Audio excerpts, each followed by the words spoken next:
America always and historically sort of puts on a pedestal the entrepreneur, the risk taker. So that sort of mindset is welcome, but you're not on an even playing field with an American citizen who can be in school and just start the business. You, as an entrepreneur, while you don't have work authorization, you need to understand what you can do and what you can't do, right? For example, you can form a company, you can be on the board, you can be the majority shareholder.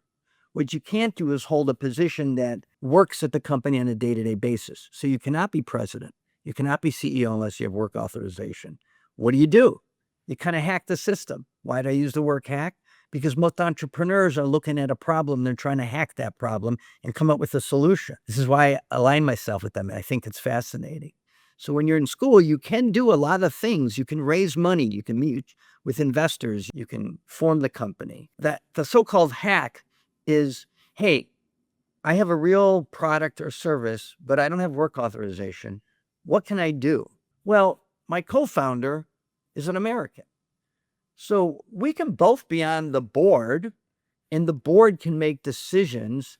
And then those decisions can be executed by the American citizen who can go out there and do that. So that's a little hack, right?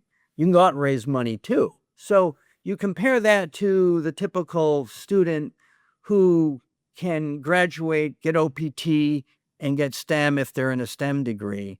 I mean, their paths are pretty straightforward.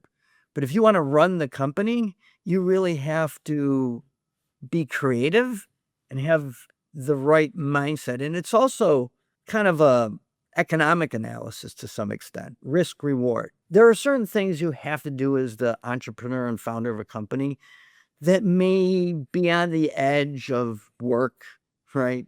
Understanding what are the chances of me getting caught? And if I do get caught, what are the ramifications? And then weighing that to, I really need to get this company going. I really need to do that. It is a thin line that you walk, but it's the kind, it requires the kind of mindset that a successful entrepreneur has to have in America.